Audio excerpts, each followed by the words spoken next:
Hello বন্ধুরা, আসসালামু আলাইকুম। আশা করি সবাই ভালো আছেন। আপনারা দেখছেন প্রিয় কবুতর, সাথে আছি আমি শোয়েব হাসান। তো বন্ধুরা, আজকে খুবই খুশি একটা খবর দেওয়ার জন্য আপনাদের মাঝে আমি চলে আসলাম। তো আমি মূলত আসলে কবুতর পালি হচ্ছে শর্ট ফেস জাতটা পালি। শর্ট ফেসটা আমার কাছে খুব ভালো লাগে।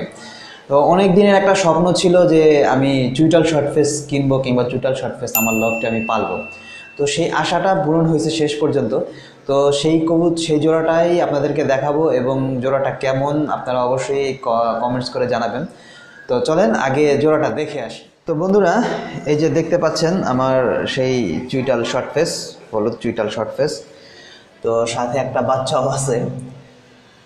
তো আলহামদুলিল্লাহ, আল্লাহ তাআলার অশেষ রহমত যে শেষ পর্যন্ত আমি চুইটাল শর্ট ফেস সংগ্রহ করতে পারছি।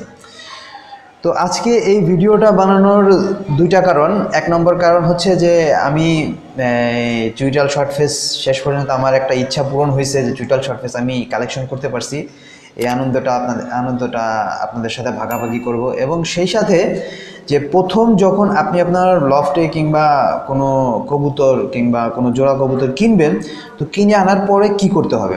তো বন্ধুরা দেখুন, এটা কিন্তু আসলে আমার লফ না, এখানে আমার আলাদা একটা রুম আছে খালি, সেই রুমে এনে আমি রেখে দিয়েছি কবুতরটা। তো যখনই আপনি কোনো কবুতর কিনবেন বাজার থেকে কিংবা খামারির কাছ থেকে কিংবা যে কোনো জায়গা থেকেই কবুতর কিনে আনুন না কেন, কিনে আনার পরে সেটাকে মোটামুটি সর্বনিম্ন আপনার 24 ঘন্টা এবং সর্বোচ্চ আপনি যে কয়দিন ভালো বুঝেন আর কি, তো অবশ্যই কবুতরটাকে আলাদা রাখবেন, সাথে সাথে লফটে ঢোকাবেন না। এতে কি হবে যে আপনার এই যে আপনি যে নতুন কবুতরটা আনলেন, আনার পরে কবুতরটা কি কন্ডিশনে আছে এবং কিভাবে আছে সেটা আপনি বুঝতে পারবেন। তো অবশ্যই আপনারা এই জিনিসটা ফলো আপ করবেন। তো আমাকে বেশ কিছুদিন আগে আমার এক ভিউয়ার্স সাবস্ক্রাইবার আমাকে ফোন করে বলেছিল যে ভাই, আমি কবুতর আনি কিন্তু আনার পরে কবুতর দেখা যায় যে মারা যায়। তো আমি তাকে তখন জিজ্ঞেস করলাম যে আচ্ছা ভাই, কবুতর কোনটা মারা যায়, আপনি যেটা আনেন সেটা মারা যায় নাকি অন্যগুলো মারা যায়? কয় ভাই, আমি অন্য যে কবুতরগুলো যেটা আনি সেটা মারা যায় না, অন্যগুলো মারা যায় না। তো আমি তখন বললাম যে ভাই, আপনি আপনার লফটে কবুতর যখন ঢোকান তখন কি করেন? তখন সে বললো যে আমি পটাশ কিংবা এই জীবাণুনাশক দিয়ে গোসল করিয়ে তারপর ঢুকাই। আমাকে ভাই, আপনাকে আগে কবুতরটা কিছুদিন রেখে দিতে হবে আলাদা। তো আলাদা রেখে আগে কবুতরটাকে দেখতে হবে যে কবুতরটা কী পরিস্থিতি আছে। দেখুন, আমি এই কবুতরটা নিয়ে এসেছি, নিয়ে আসার পরে আমি আপাতত এখানে আলাদা রেখে দিছি। আলাদা রাখার পরে ওদেরকে আমি মোটামুটি 3-4 দিন ওদের ফলো আপ করবো যে ওদের কী অবস্থা। এই দেখতে পাচ্ছেন ওদের পায়খানাগুলো দেখতে পাচ্ছেন। তো আলহামদুলিল্লাহ, আল্লাহ তাআলার রহমতে ওদের পায়খানা নর্মাল আছে। তো যাই হোক, কোনো সমস্যা নাই, পায়খানাতে সমস্যা পাচ্ছি না আমি। আর মোটামুটি অ্যাক্টিভিটিস ওকে আছে, এতেও কোনো সমস্যা নাই। তো আরও কিছুদিন 2-1 দিন থাকবে এখানে আলাদা। তো আমি ওদেরকে খাবার টাবার দিব, পানি দেব, আর যদি কোনো রকম সমস্যা দেখি তাহলে সেই অনুযায়ী চিকিৎসা দিব। তো বন্ধুরা, আশা করি আজকের এই ভিডিওর মাধ্যমে আপনারা কিছুটা হলেও নলেজ নিতে পারলেন যে অবশ্যই নতুন কোনো কবুতর আনার পরে অবশ্যই সেটাকে আপনার লফটের সাথে সাথে ঢোকাবেন না।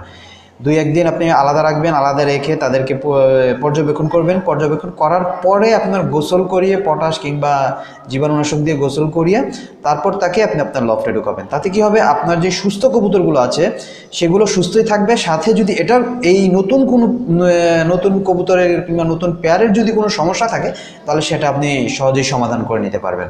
এতে দুই সাইডেই আপনি উপকৃত হচ্ছেন।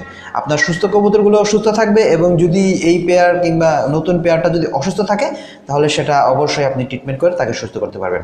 তো বন্ধুরা, আশা করি যে আমার পেয়ারটা আপনাদের সবার কাছে খুব ভালো লেগেছে। তো পেয়ারটা কীরকম লাগলো সেটা অবশ্যই এই ভিডিওর কমেন্ট বক্সে কমেন্ট করে জানাবেন।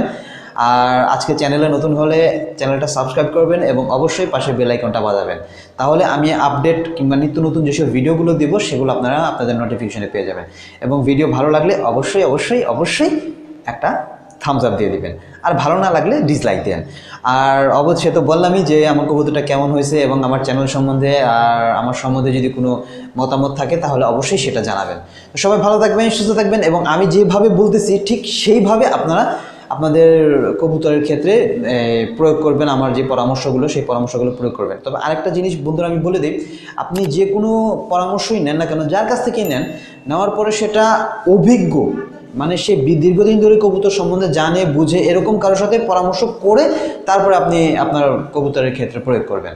তো বন্ধুরা সবাই ভালো থাকবেন, সুস্থ থাকবেন। আজকের মতো আমি শোয়েব হাসান এখানেই বিদায় নিচ্ছি। খোদা হাফেজ।